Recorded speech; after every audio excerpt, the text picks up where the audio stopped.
Hey, do you love Caddicarus? I certainly do. That's why I always make sure to watch every video of his, especially since he's the in Crash Bandicoot. And one of his last videos was about the portable games of Crash Bandicoot himself.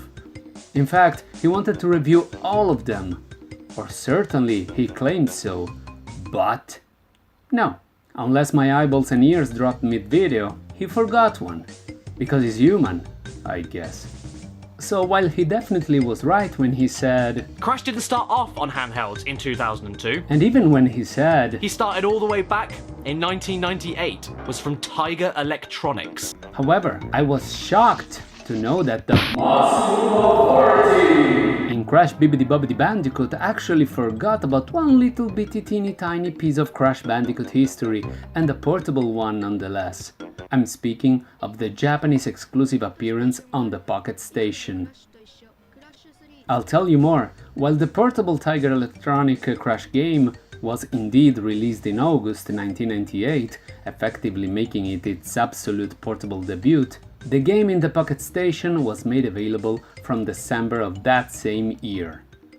So just few mere months of difference, making this actually the second portable Crash game ever released. So hold my banuka because elation and jubilation, gamers from all around the world. I am Lucian and this is the World Gamer Show. And today we're going to take a look at Crash Bandicoot on the PocketStation.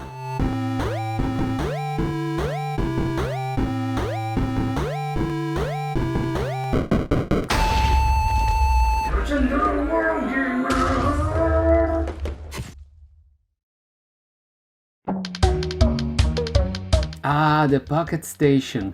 You whet my dreams as a child when I wanted you but couldn't have you because you weren't released outside of Japan, and yet Sony in its infinite wisdom decided to let some advertising slip out of their dojos in the land of the rising sun.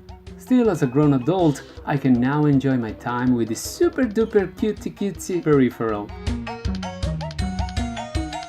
For those uninitiated, the PocketStation was a very peculiar memory card with buttons and screen. It was released in 1998 only in Japan and was inspired by the virtual pet mania that was at its apex around that time. Consider it a sort of cross between the Tamagotchi and the VMU for the Dreamcast. Oh my god, this is too much 90s all at once!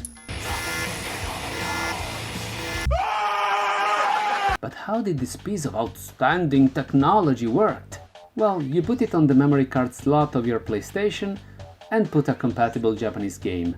Then you simply find the PocketStation option from within said game and bing boom bang bong, your PocketStation will now have a new awesome shiny game in it.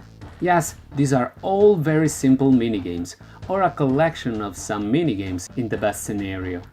After all, there's only so much you can do with just 4 directional buttons and 1 action button. And of course the screen was in black and white, or rather it couldn't display any colors, sort of like a Game Boy, or again the Dreamcast VMU. But that's not to say that this can't be fun.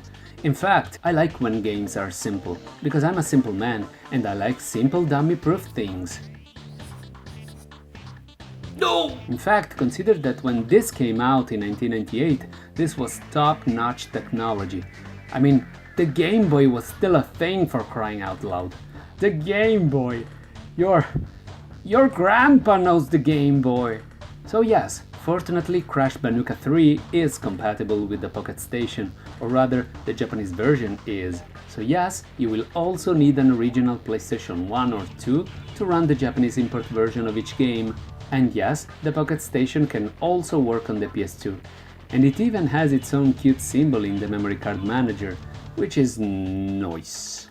Oh, by the way, for obvious reasons, the PocketStation won't work on the PlayStation 3, since it has no memory card slot whatsoever. What's nice is that you can also use the PocketStation as a normal memory card with the regular amount of 15 blocks of space. Unfortunately, each PocketStation game will take up most of that space, with an average range varying from 11 to 13 blocks per game. In some case of simpler games, it can take even less. But yeah, that sucks a little. But enough chitty chat, let's get into the game itself. What does Crash Bandicoot on the PocketStation have to offer?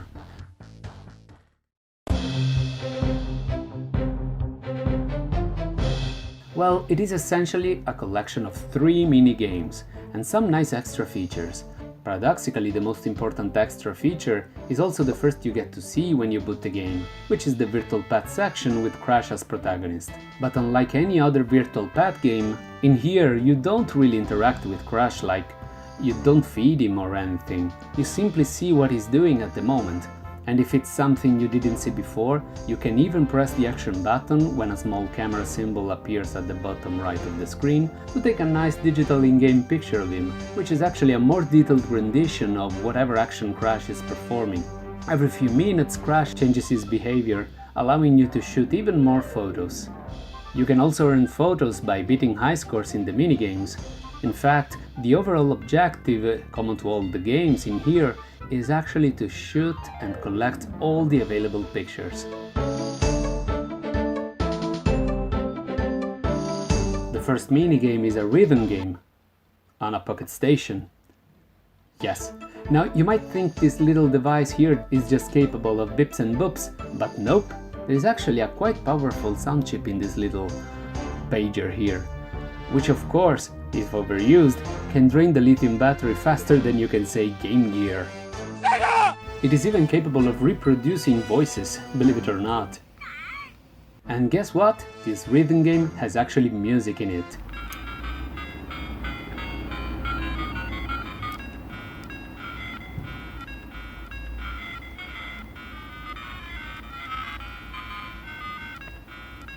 Whoa, right? Who would have thought?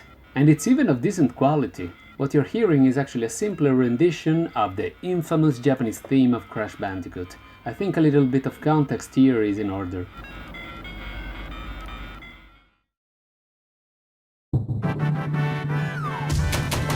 Same way as we used to localize some very Japanese games by basically changing everything about them. Revelations Persona. So our nice and edgy Bandicoot was deemed a little bit too edgy. So it was made more cutie and friendly to appeal to Japanese audience. He basically got the Mr. Sparkle treatment. Look, we got a package from the Mr. Sparkle Company in Japan.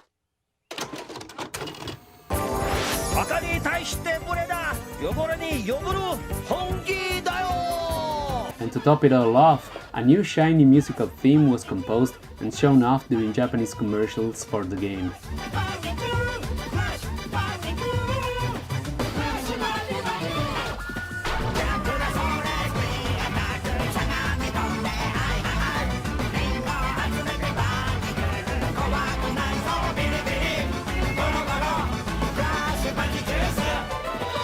And this is the same song used in this Rythm minigame.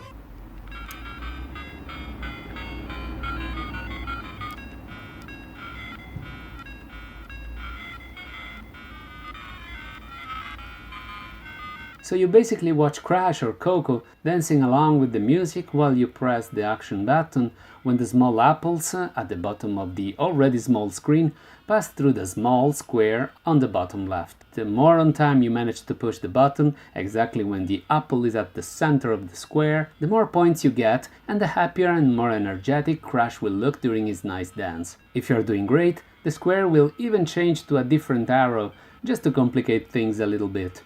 Depending on your score, you will get a new picture to add to your collection. It's really a nice diversion, but let me tell you, this one might look easy, but it's not. In fact, all of these minigames look easy, but they're not.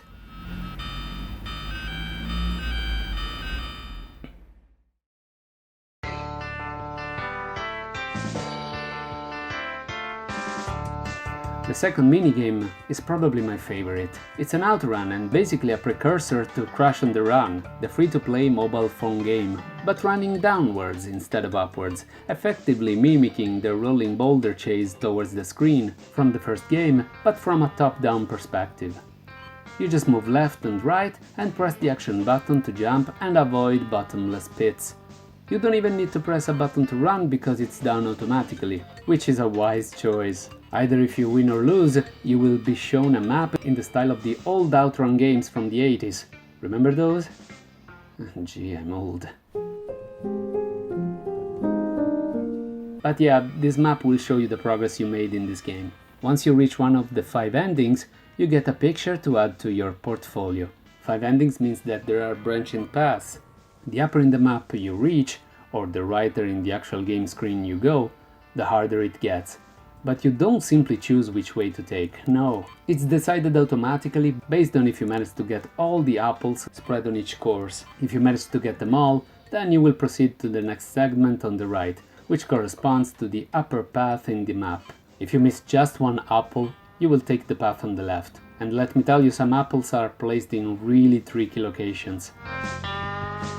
So you will need to beat the game at least 5 times to get all the endings and the pictures. Again, the upper paths are pretty hard, so it will probably keep you busy for quite some time. Unless you're like me and take this time waster of a game too seriously and play it as if it was a console game, meaning you waste hours at once playing until you beat it. Next!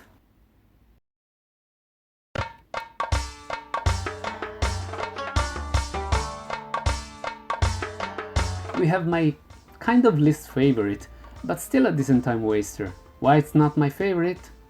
Well, because you actually need to use your brain and I don't like that. In fact, we're talking about a puzzle game, in which you need to slide all the pieces of a puzzle to form a picture. There was a time when I was good at this, but those days are far gone now. I guess my neurons just gave up on me. Just like my mom. I love you, Mom! Anyway, you start with a 3x3 tiled picture. Once you finish a set, you then get that picture added to your photo collection.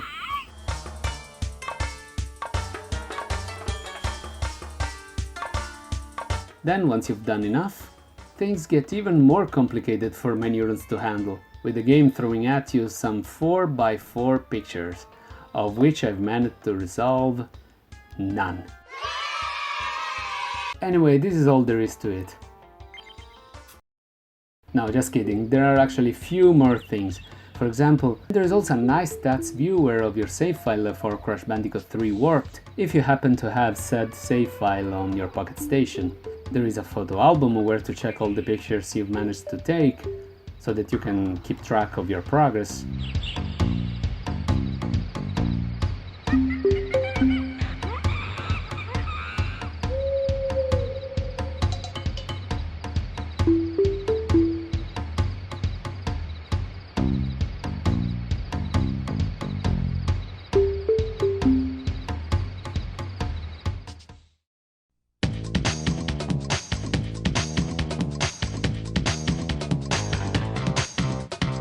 Well, that's really it, folks. So now the word is yours, world gamers.